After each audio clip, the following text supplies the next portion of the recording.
자, 오늘 말씀 보겠습니다. 우선은 요한복음 7장 25절에서 27절 말씀을 보겠습니다. 자, 예루살렘 사람 중에서 어떤 사람이 말하되 이는 그들이 죽이고자 하는 그 사람이 아니냐. 보라, 드러나게 말하되 그들이 아무 말도 아니하는도다. 당국자들은 이 사람을 참으로 그리스도인인 줄 알았는가. 그러나 우리는 이 사람이 어디서 왔는지 아노라. 그리스도께서 오실 때에는 어디서 오시는지 아는 자가 없으리라 하는지라. 아멘. 자, 예루살렘 사람들은 예수님의 말씀을 들었고 그 중에 어떤 이는 예수님이 그리스도라고 생각을 하기도 했습니다. 그러나 대부분은 예수님에 대해서 적대감을 가지고 있는 것이지요. 왜냐하면 그들은 예수님을 외모로 보고 판단했기 때문입니다. 그래서 그것이 바로 27절 말씀이에요. 그러나 우리는 이 사람이 어디서 왔는지 아노라.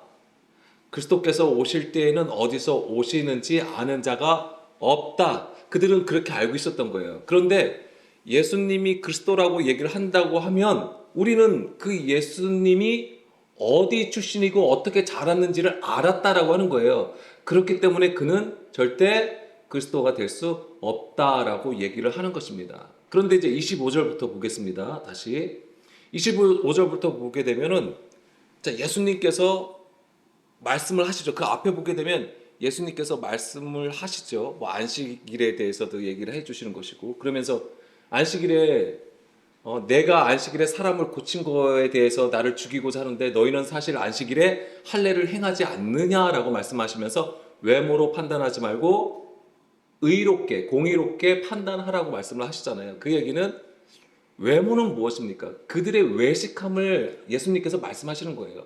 외식은 그냥 보여지는 것, 뭐가 하는 척하는 그것을 얘기하는 것이지만 성경에서는 그것을 좀 더 직역을 하게 되면 어떤 뜻이냐면 아래의 것으로 생각하다, 아래의 것으로 판단하다라는 뜻을 가지고 있는 거예요. 아래의 것이 무엇입니까? 사람의 생각을 가지고 육의 일로 땅의 것으로 자기들이 옳다고 여기는 그 기준으로 사람들을 판단한다라고 하는 거예요. 그것을 외모로 판단하지 말고 공의롭게 판단하라. 즉 하나님의 의를 깨달아서 알으라. 이렇게 예수님이 말씀하신 거예요. 자, 이렇게 말씀을 하시니까는 누가 사실 여기서 가장 당혹을 할 수 있냐면 당국자들이에요. 그런데 이 당국자들, 즉 종교 지도자들을 얘기하는 것입니다. 근데 이 종교 지도자들이 예수님이 그런 말씀을 나누는데도 불구하고 잡지를 않는 거예요. 그러니까 사람들이 종교 지도자들은 예수님을 그리스도로 아는 건가? 이런 생각을 하면서 혼란이 온 거죠.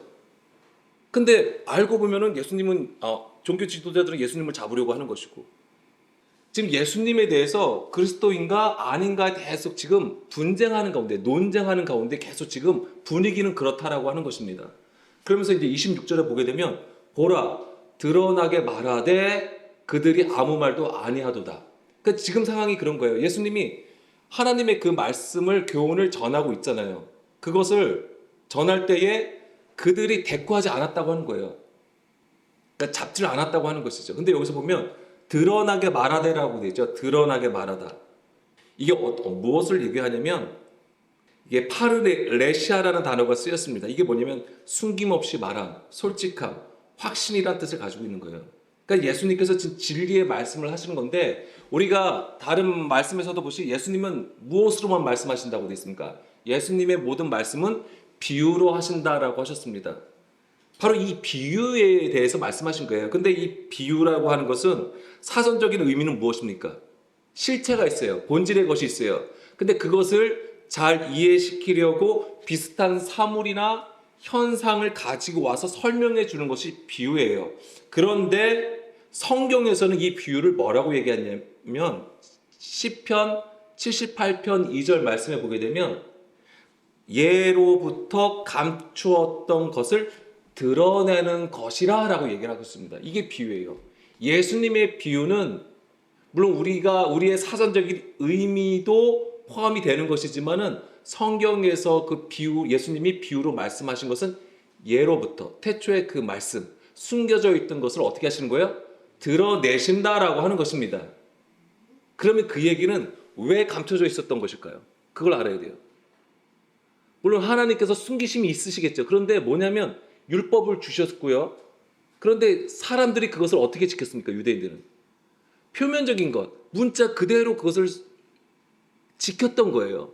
그것이 나쁘다고 말씀드린 게 아니라 그 안에 생명으로 보지 못하고 그냥 겉의 것으로 행하여 그것으로 옳다, 그것으로 의롭다 하는 수준에서 그냥 머물러 있었던 거예요. 하나님의 진짜 마음이 무엇인지를 깨달으려고 하지 않았다라고 하는 것입니다. 그러니까 그것을 가지고 사람들의 외모를 가지고 판단하고 정죄하였던 거예요. 그래서 이 드러나다가 바로 그런 의미를 가지고 있습니다. 이 드러나다가 그런 비유의 말씀을 어떻게 되면 드러내다.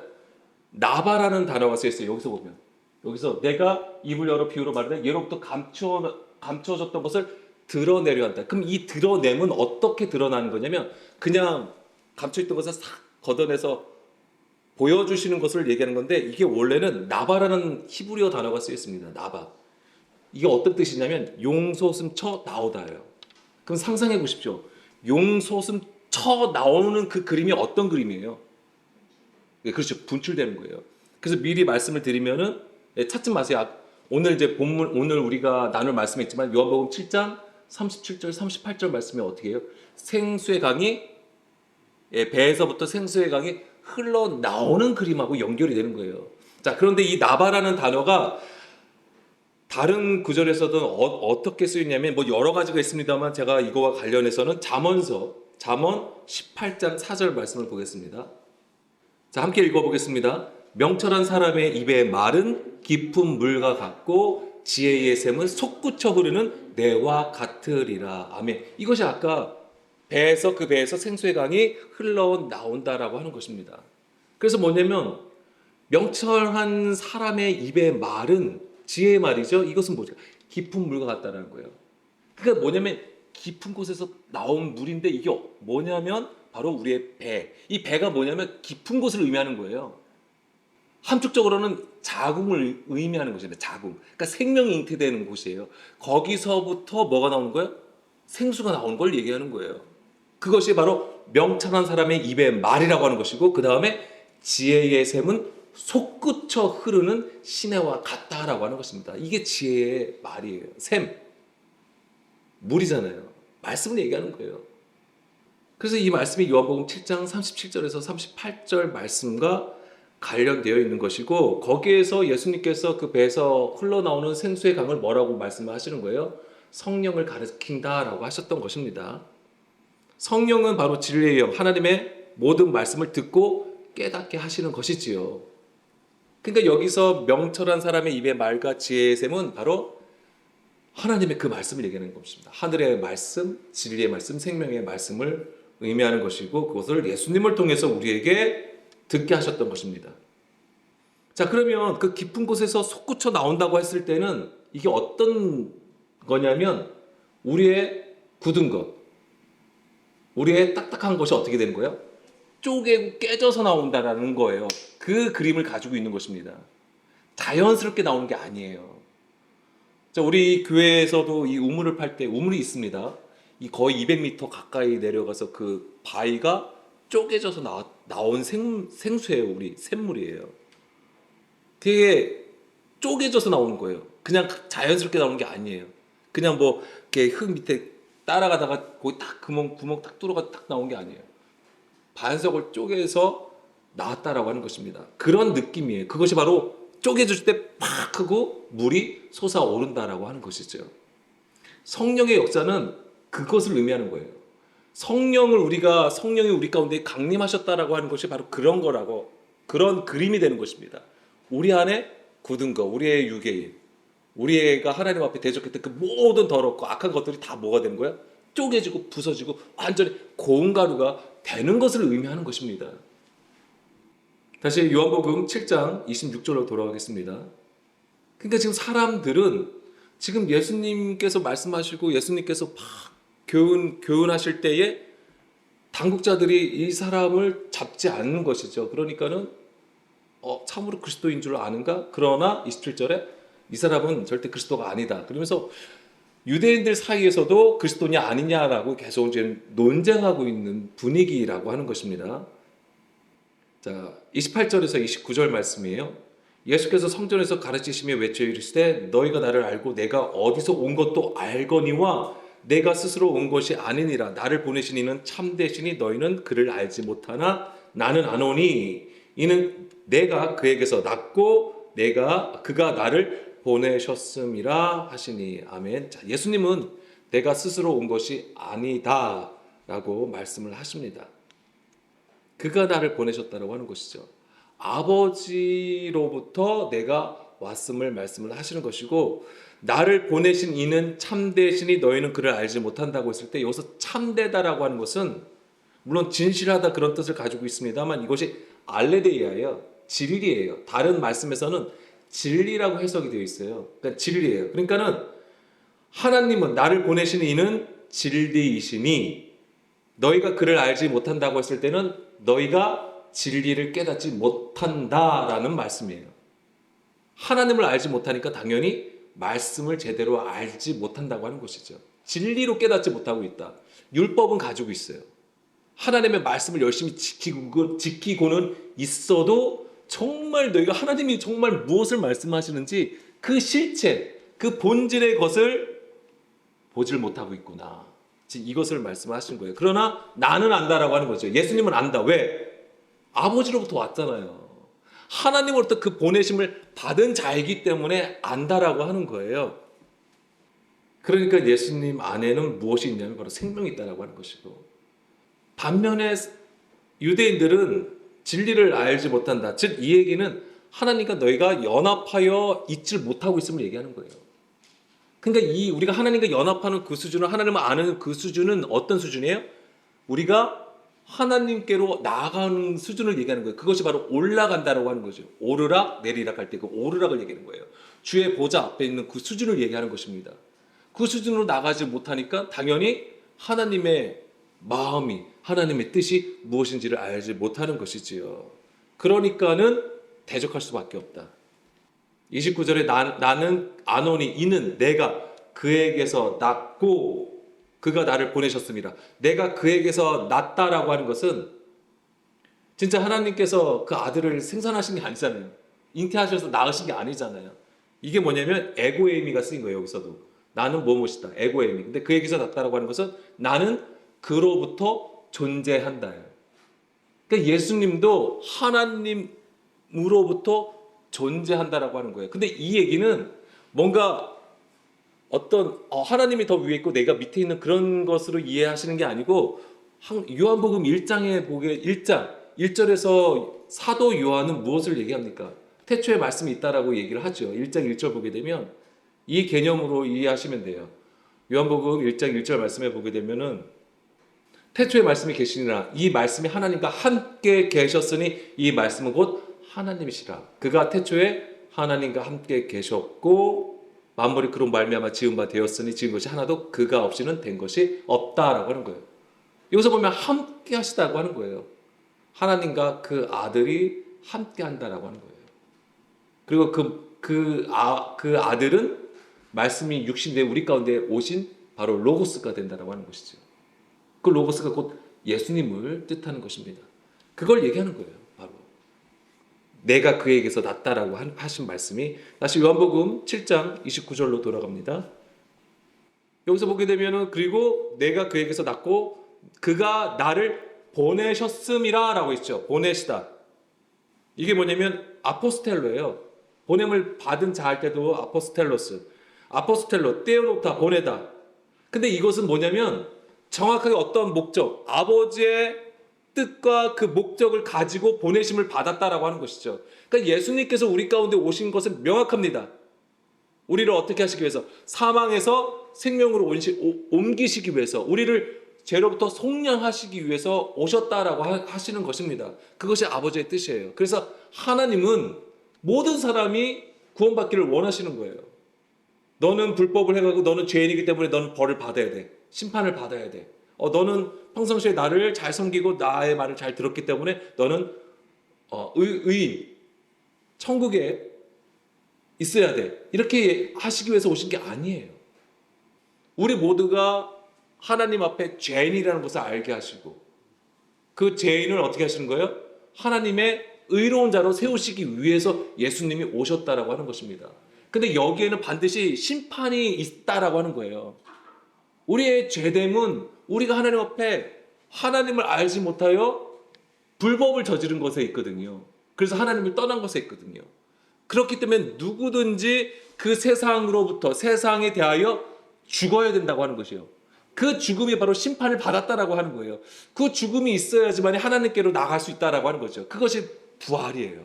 부활의 삶이라고 하는 거예요. 부활을 우리가 저기 이 시대에 이때에 종말로 생각해서 또 다른 공간에서 또 다른 시간대에서 산다라고 생각하시면 안 돼요. 이 땅에서 반드시 하나님 나라로 천국을 살아야 된다고 하는 것입니다. 그게 있어야죠. 이 땅에서는 힘들게 어렵게 산 다음에 그래 죽어서 천국 가야지. 그런 마인드를 가지시면 안 돼요, 절대. 그러면 이 세상에 이 땅에서의 삶이 너무 불행하지 않습니까? 예수님 언제 오실려나 계속해서 이렇게 못 빠지게 그냥 기다리고만 있어야 되는 거예요. 이 땅에서 이 세상에서 반드시 하나님 나라의 백성으로 살아야 되는 것입니다. 30절 그들이 예수를 잡고자 하나 손을 대는 자가 없으니 이는 그의 때가 아직 이르지 아니하였음이로라. 그의 때가 아직 이르지 아니하였다는 것은 무슨 얘기일까요? 네, 십자가 사건을 얘기하는 거예요. 앞에서도 너희 때는 늘 준비가 되어 있지만 나의 때는 아직 이르지 아니하였다. 너희 때는 너희가 매년 드리는 초막절 행사를 그렇게 열심히 드려도 나의 때 예수님의 초막절은 언제입니까? 언제 완성이 되는 거예요? 십자가를 통해서 십자가에서 죽으시고 부활하시고 승천하심으로써 이루어진다라고 하는 거예요. 우리 가운데 성령을 보내주심으로써. 여기서 나의 때가 아직 이르지 아니하였다고 하는 것이 바로 예수님의 죽음과 관련되어 있다고 하는 것입니다. 그러니까 31절 무리 중에 많은 사람이 예수를 믿고 말하되 그리스도께서 오실지라도 이 행하실 표적이 이 사람이 행한 것보다 더 많으랴 하니 계속 사람들은 예수님의 말씀을 듣고 또 예수님의 표적을 보고도 계속 뭐예요? 그가 정말 메시아인지 계속 논쟁 중에 있는 거예요. 긴가민가 한 거예요. 자기들이 알고 있던 그 율법의 가르침과 너무나도 다르기 때문에. 그런데 보니까는 종교 지도자들은 예수님을 막거나 잡질 않는 거예요. 그러니까 왜 종교 지도자들 이게 만약에 유대교를 대적하는 것이면 분명히 잡을 텐데 또 그런 일도 없어. 그러니까는 일반 백성들은 그냥 긴가민가 하는 그런 상황에 놓여 있는 거예요. 지금 이런 분위기가. 자, 32절부터 36절 말씀. 그러니까 사람들은 계속해서 뭐냐면 예수님의 그 말씀과 예수님의 표적들을 계속 무엇으로 보냐면 육의 일로 계속 받아들이는 거예요. 그들은 아직 영의 일을 깨닫지 못하는 거예요. 왜냐하면 그 속에 전에도 말씀드린 것처럼 그 속에 하나님의 말씀이 없기 때문에 하나님 앞에 서는 그 수준에 서 있는 자가 없기 때문에 모든 것을 다 육의 일로 여기는 거예요. 그러니까 보여지는 것, 표적 그런 것으로 판단할 수밖에 없었던 것입니다. 영의 일을 알려면 하나님의 영이 그 안에 있어야 돼요. 예. 그게 없으면 아무리 좋은 거라도 할지라도 육의 일이 되어버려요. 자, 39절 잠깐 보겠습니다. 39절.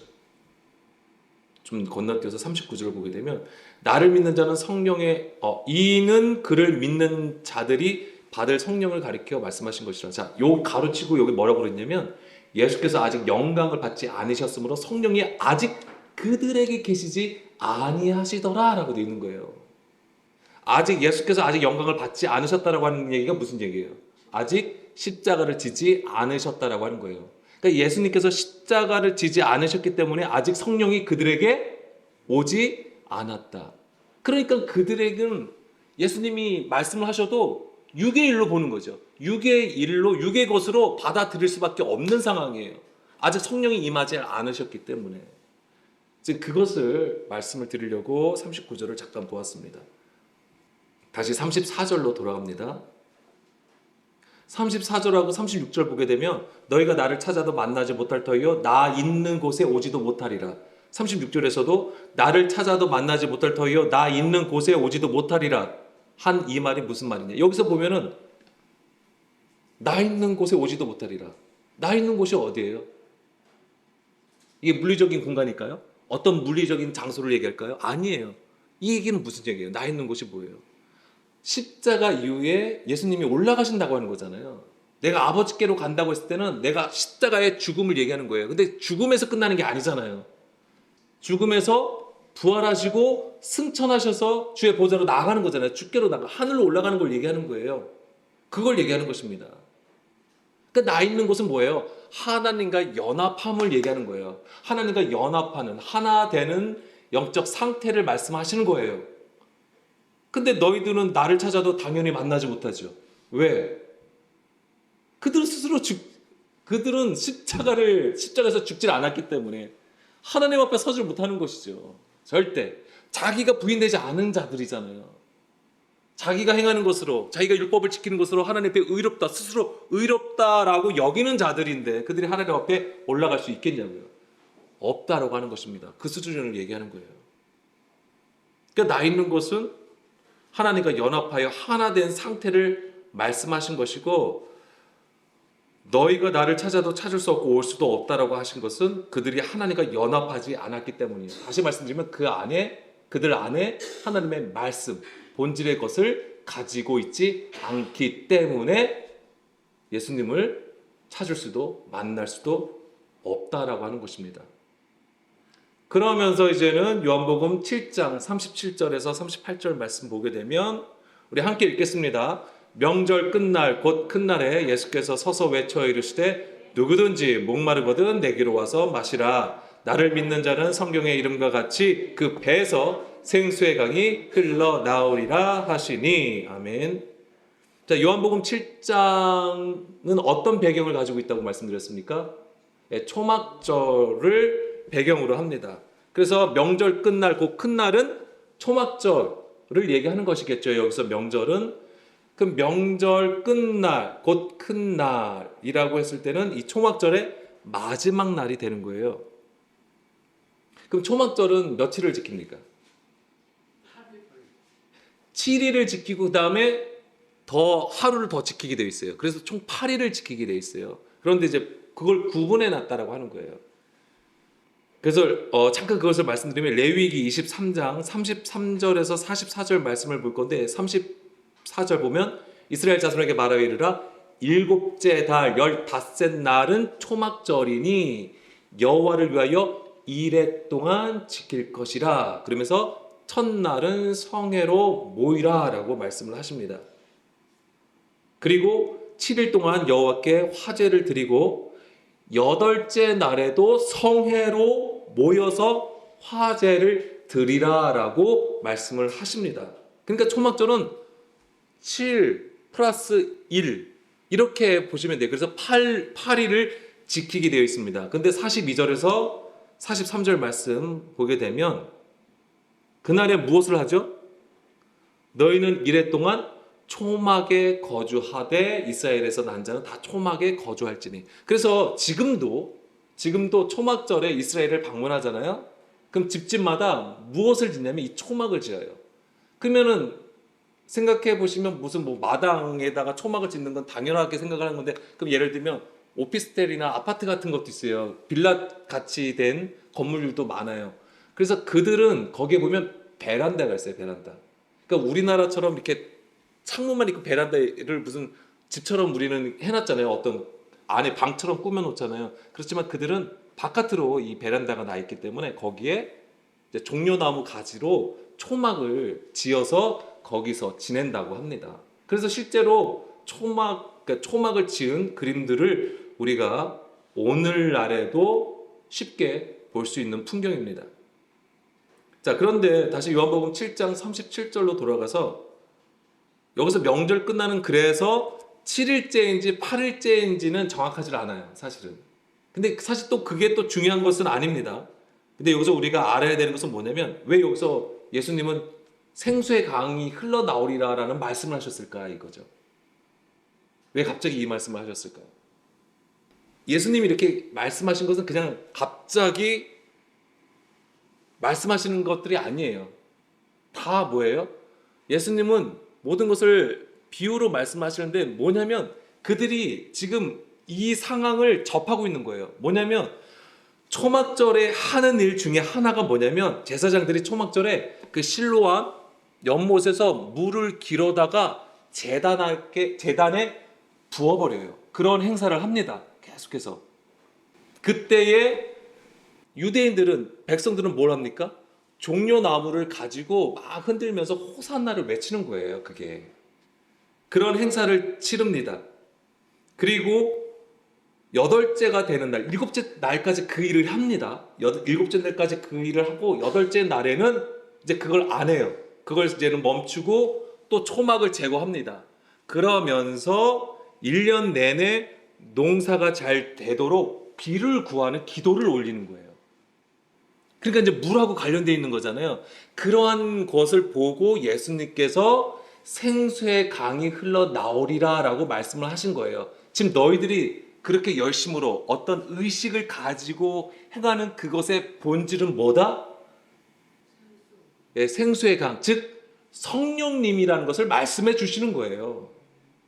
그러니까는 지금 유대인들도 그 율법을 따라 뭔가 하는 거예요. 의식을 가지고 하나님 앞에 뭔가 해드리는 거예요.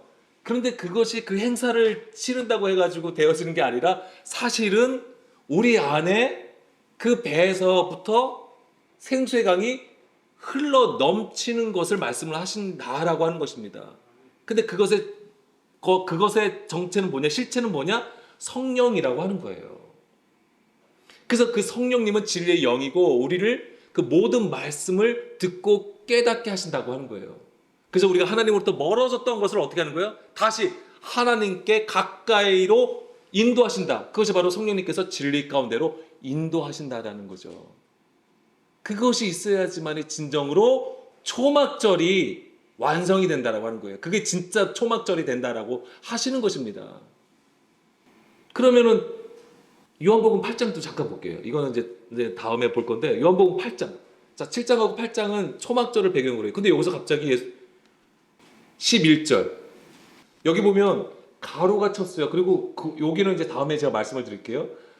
7장 맨 마지막 절하고 요한복음 8장 11절까지의 말씀인데 요거는 뒤에 보면 이렇게 가로가 있어요. 이것은 후에 기록된 것을 여기다 넣은 거예요. 근데 이것을 넣은 이유는 뭐 예수님의 그 가르침에 크게 위배가 되지 않기 때문에 아마 여기서는 넣었던 것 같아요.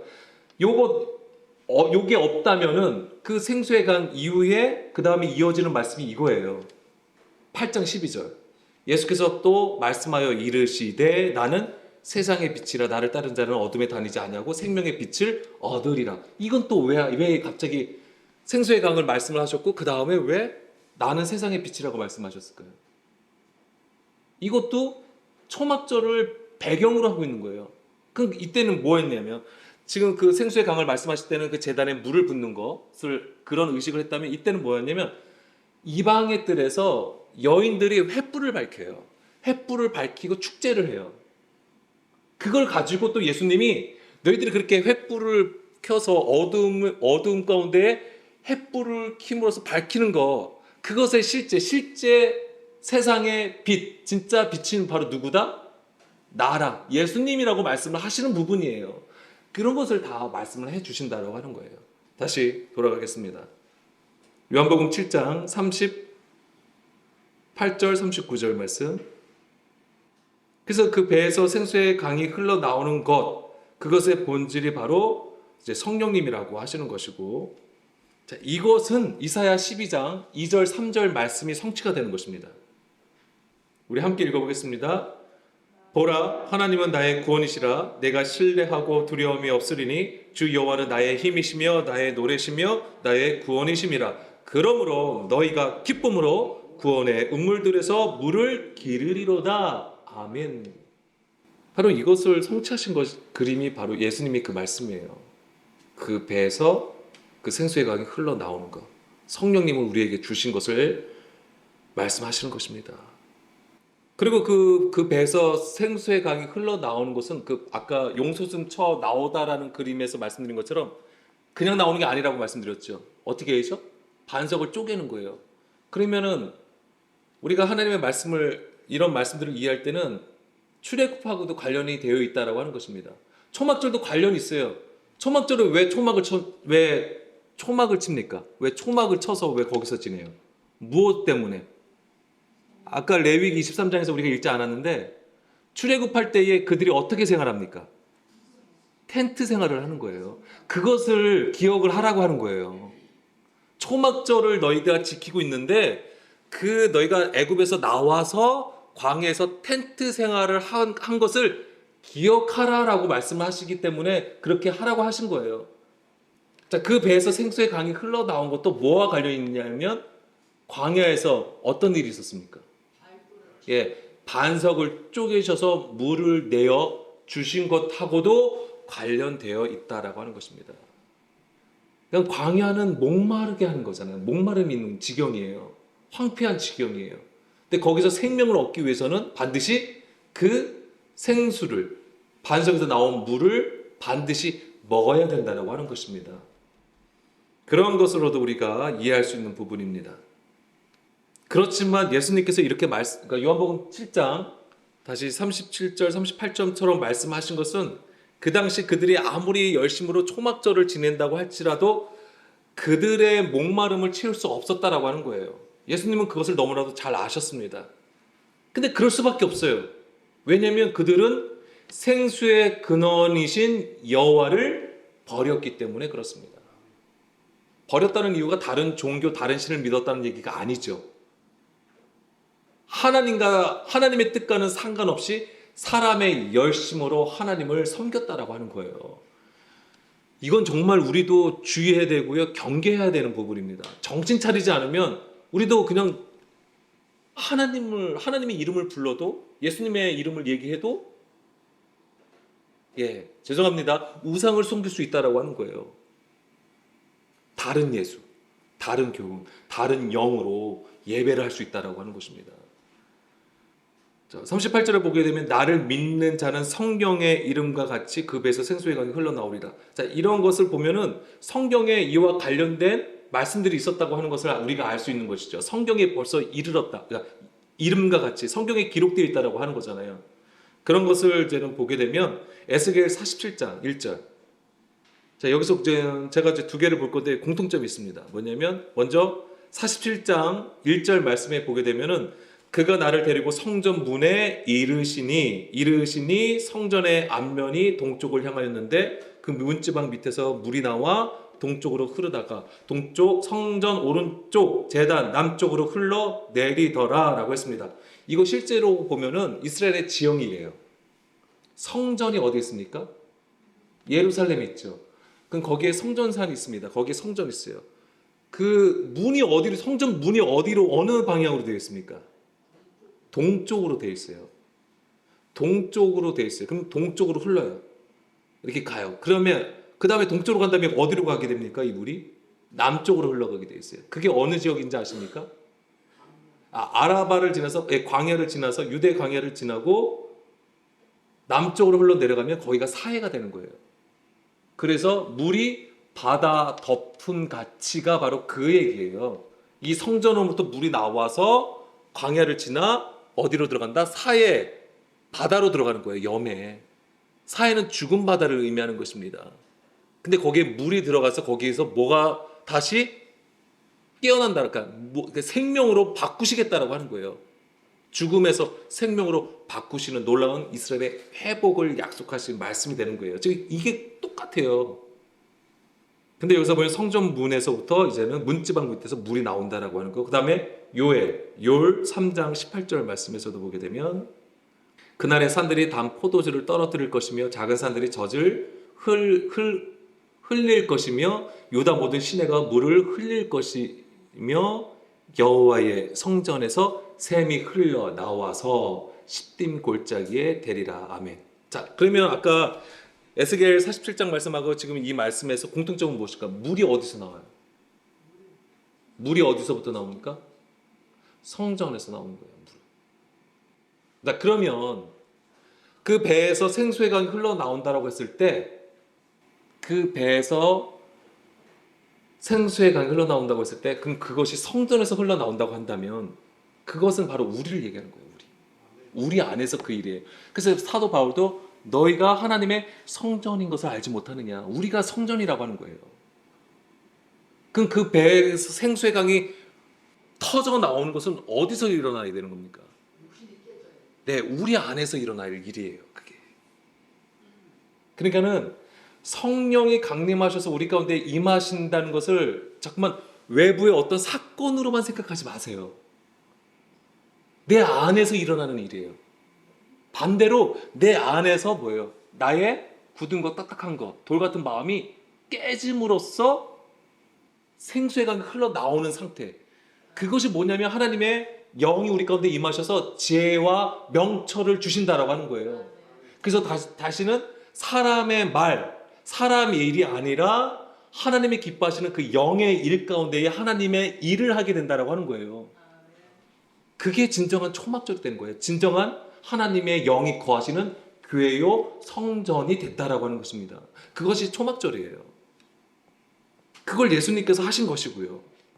그리고 이러한 그림들은 계시록 22장 1, 2절 말씀에서도 우리가 보는 거예요. 이게 마지막 장이잖아요. 모든 성경의 마지막이 되는 장입니다. 계시록 22장 보면 또 그가 수정같이 맑은 생명수의 강을 내게 보이니, 자, 생명수, 생수의 강이 있습니다.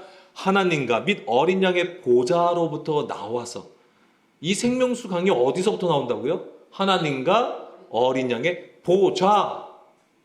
그 보좌가 있는 곳이 성전이에요. 그 보좌로부터 나온대요. 근데 그것이 어떻게 됩니까?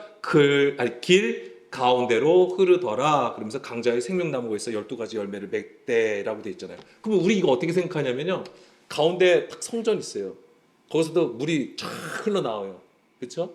그리고 그 양쪽에 생명나무가 땡땡땡 있어가지고 그런 그림으로 우리는 사실 생각을 합니다. 근데 여기서 사실은 길 가운데 흐르더라가 있을 때 길이라는 단어는 사실 없어요. 그럼 이 길은 왜 여기서 의역이 된 건데, 원래 길은 어떤 뜻이냐면 넓은, 광대한이라는 뜻이에요. 그러니까 뭐냐면 그 생명수 강이 보좌로부터 나오는데 그게 넓게 광대하게 흐르더라 이렇게 되어 있는 거예요. 원래 해석은 길이라는 단어가 없습니다. 광대하게 흐르더라. 근데 이 넓고 광대하게 흐르다고 하는 얘기는 좀 더 풀어서 말씀드리면 평평하게 펼쳐진이란 뜻이에요. 이게 그러니까 넓게 펴진 것은 평평하게 펴졌다. 이게 뭐예요? 이게 시온의 대로예요. 주에 오시는 길, 시온의 대로를 너희가 예배하라고 했잖아요. 그러니까 그 예배함이 뭐냐면 내 안에서 생수의 강이 터져서 흘러나오는 것이 주에 오시는 길을 예배하는 거예요. 이건 강이고 그건 길이잖아요. 이렇게 자꾸만 문자적으로 생각을 하시면 절대 안 돼요. 같은 개념이에요. 그래서 넓게 흐르더라요, 이게. 그리고 강 좌우에도 있는데 강 좌우니까 왼쪽, 오른쪽 이거 생각을 하세요. 그래서 뭐 오른쪽이 더 좋네, 왼쪽이 더 좋네. 이렇게 생각하지 마세요. 여기서 강 좌우에도 어떤 거냐면 에케이덴이라는 단어가 쓰였어요. 그러니까 뭐냐면 에케이덴, 카이, 에케이덴이에요. 카이는 그리고예요. 그러니까 에케이덴이라는 단어가 두 개가 연속으로 쓰인 거예요. 근데 이게 무슨 뜻이냐면 그곳으로부터, 거기로부터라는 거예요. 그러니까 그곳으로부터, 그리고 그곳으로부터 생명나무가 있다라고 하는 거예요. 그러니까는 그 물이 넓게 흘렀는데 그것으로부터 생명나무가 있다라고 하는 거예요. 우리는 여기서 생명나무도 여러 개가 있는 것처럼 보이잖아요. 많은 생명나무가 있는 것처럼 보이잖아요. 근데 여기서는 단수형이에요. 하나의 생명나무예요. 자, 이것의 힌트는 뭐냐면 에덴 동산에 나무가 몇 개 있습니까? 예, 하나. 예, 그렇죠. 정확하게 알고 계세요. 그와 마찬가지예요. 내가 하나님의 말씀, 하나의 법이 있어요. 하나님의 법이 있는데 이것을 하나님의 뜻 가운데에서 내가 그 말씀을 먹으면 생명나무가 되는 거예요. 그렇지만 사람의 것으로 받아들이면 그것이 뭐가 되는 거예요? 선악 지식나무가 돼버리는 거예요. 그런데 여기는 생명나무만 있어요. 즉 그 보좌로부터 나온 생명수를 먹은 자를 얘기하는 거예요. 사람의 것으로 그것을 받지 않는 거예요. 그러니까 철저하게 성령의 가르침을 따라서 진리 가운데로 나가는 자를 얘기하는 것이죠. 이런 자가 지금 생명나무가 된 것이고, 그런 자에게 하나님께서 뭐예요? 달마다 열매를 맺게 하고 그 잎사귀들은 뭐 한다고요? 만국을 치료한다. 치료한다고 하니까 무슨 명의가 됐다는 얘기가 아니죠. 치료한다는 것은 뭐예요? 그 복음을 사람의 것으로 가르치지 않냐고 온전한 복음으로 전한다라고 하는 거예요. 이게 사람의 말로 가르치지 않는다라고 하는 거예요. 성령의 권능과 나타나심으로 복음을 전한다라고 하는 것이잖아요. 사도 바울이 그것 때문에 두렵고 떨린 가운데 있었던 거예요. 사람의 지혜의 말로 전하지 않기를 바랬던 거예요. 사도 바울도 성령의 권능과 나타나심을 따라서 그 복음을 전하려고 했던 것입니다. 철저히 자기를 낮추고 죽이고 부인하는 가운데에서 그 복음을 전했던 것이 사도 바울이었던 거예요. 그러니까 사도 바울은 이것을 경험한 거예요. 이 계시록 22장 이 그림을 적용한 거예요. 그러니까 자기에게 이 일이 일어났던 것이죠. 그러니까 3절 보겠습니다. 3절에 보게 되면은 다시 저주가 없으며 하나님과 그 어린 양의 보좌에 그 가운데 있으리니 그 종들이 그를 섬기며 그의 얼굴을 볼떠여 그의 이름도 그들의 이마에 있으리라. 이것이 바로 말하는 초막절의 일이라고 하는 거예요. 초막절에 이 일이 일어나는 거예요. 진정한 초막절이 이겁니다. 다시는 저주가 있지 않아요. 저주가 왜 있습니까? 해와 달의 가르침을 받고 있기 때문에 수고하고 무거운 짐을 지는 상태가 저주가 되는 거예요. 에덴 동산에서 아담과 하와가 선악 지식 나무를 먹었죠. 그래서 어떻게 됩니까? 에덴에서 쫓겨나요. 그리고 하나님께 저주를 받죠. 여자는 어떤 저주를 받습니까? 아기를 낳을 때 더 고통하여 아기를 이제 잉태하게 된다고 되어 있는 것입니다. 남자는요? 왜 그것을 왜 밭을 갈아야 되죠? 밭을 갈지 않으면 어떻게 됩니까? 엉겅퀴 하고 가시 덤불이 덮임으로써 먹을 것을 구하지 못하게 되는 거예요. 그게 저주예요. 가시 덤불과 엉겅퀴가 있게 되는 거예요. 그게 무엇을 의미하는 것입니까? 사람의 계명으로 덮어버린 걸 얘기하는 거예요. 밭에서 좋은 것을 그러니까 곡물을 얻어야 되는 거잖아요. 알곡을 얻어야 되는데 그걸 하지 못하게 하는 것이 사람의 가르침이었다고 하는 거예요.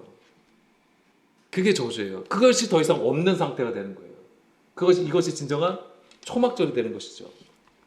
요거 하나만 이제 찾아볼까요? 스가랴 14장 8절.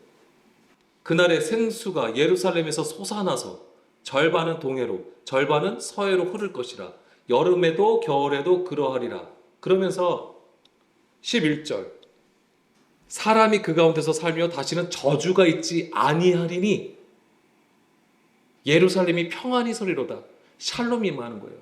샬롬이 임했다는 것은 어떤 의미입니까? 샬롬은 무엇을 의미하는 거예요? 그냥 단지 그냥 평안하다 하는 그런 수준을 얘기하는 거 아니에요. 성경에서 샬롬은 대적이 쫓겨난 상태를 얘기하는 거예요. 원수가 쫓겨난 상태를 샬롬이라고 하는 거예요. 저주가 있지 않아요. 더 이상. 사람의 가르침을 받아서 수고하고 무거운 짐을 질 필요가 없는 거죠. 그러면서 쭉 내려다 보면 12절, 13절 좀 내려보게요. 쭉 내려다 보면 계속 내리겠습니다. 16절. 예루살렘을 치러 왔던 이방 나라들 중에 남은 자가 해마다 올라와서 그 왕 만군의 여호와께 경배하며 초막절을 지킬 것이라. 그러니까 이것이 쭉 보면은 이것이 초막절과 관련되어 있다고 하는 거예요. 초막절을 지킨다고 하는 거예요. 이방 나라에 남은 자들이 와가지고. 그게 뭐냐면 예전에는 하나님과 원수된 자들이에요. 그런데 그들이 여호와를 경배하고 초막절을 지킨다는 것은 뭐예요? 죽을 수밖에 없는 자들이 생명을 얻는 것을 얘기하는 것이죠. 이것이 바로 우리 얘기예요. 우리는 죽을 수밖에 없는 자들이죠. 그렇지만 예수님을 통하여 우리가 그 사망에서 생명으로 옮겨진 자라고 하는 것입니다. 그 놀라운 일들이 어떻게 일어나냐면 예수님께서 십자가를 지심으로 이루어지는 것이고, 좀 더 구체적으로 말씀드리면 예수님께서 죽으시고 부활하시고 승천하심으로써 우리에게 성령을 주시는데 그 성령님께서 우리를 그렇게 이렇게 이끌어 가신다라고 하는 거예요. 유월절과 오순절과 초막절의 과정을 통하여 구원의 여정을 통하여서 우리를 결국에는 그 초막절로 이끌어 가신다라고 하는 것입니다. 그것이 더 이상 이제는 사람의 것이 아니라 진정으로 하나님이 원하셨던 그 영의 사람으로서 영과 진리로 예배하게 하신다고 하는 것이죠. 그것을 우리에게 말씀을 하시는 것입니다.